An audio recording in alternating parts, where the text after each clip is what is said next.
In the past 3 months alone, more than 100,000 people died because of the same reason, the coronavirus, aka COVID-19.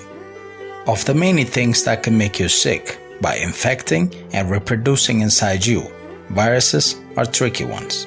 Once they're inside you, they can cause you to be ill or worse, dead. Specifically, this strain of virus COVID-19 is highly contagious, and until the day we make this video, it has infected more than 1.8 million people, and it's growing. And now the question is, why should you be worried? Well, what do you do when you're sick? You either take medication or you go to a hospital hoping the doctors will treat you. But now imagine, if you're really sick and you go to a hospital and there are thousands of people who are ill as much as you are all waiting to be treated. And the hospital you go to can only handle 100 people. What would you do? Well, you may decide to change the hospital only to find out there are even more people there. That is the danger of coronavirus COVID-19. Since the virus can be transmitted from a person to person through droplets generated when a person with COVID-19 coughs, sneezes, or even speaks, more people can be infected than the healthcare system can handle, especially here in Africa. How would you know if you're infected? People may be sick with the virus for 1 to 14 days before developing a symptom. According to the World Health Organization, the most common symptoms of coronavirus disease are fever, dry cough, and having difficulty of breathing. If you're infected, it doesn't necessarily mean you will die, but if the virus caused you a severe illness, you will definitely need medical treatment in order for you to make it. But as we have imagined earlier, if there are more people infected who need medical treatment, more than the healthcare system can handle, the doctors will be forced to choose who to save with the limited resources available. And that will make things ugly. So, what can we do in order to prevent this from happening?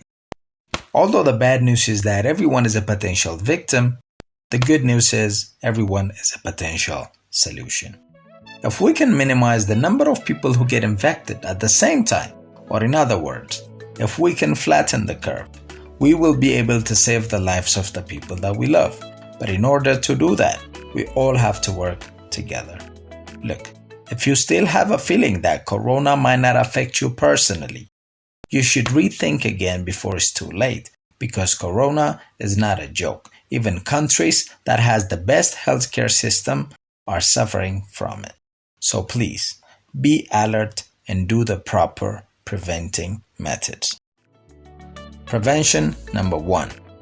Wash your hands properly and regularly for at least 20 seconds with a soap and water or alcohol-based hand rub. This would allow you to wash off the virus from your hand in case you've been in contact with contaminated surface. Prevention number 2. Stay in your house as much as you can. By staying in your house, you will protect yourself from being infected. Also, you will prevent spreading the virus to others. Prevention number 3. Keep your distance from others. If you have to go outside of your house, avoid close contact with people who are unwell, and at least have a gap of 1 to 2 meters from anyone next to you. Also, stay home and self-isolate if you feel unwell. Prevention number 4. Don't touch your eyes, nose, or mouth if your hands are not clean. Thanks for listening. Please take care. The coronavirus is sweeping over mankind. Everybody must be alert. It's a global pandemic we can never take for granted.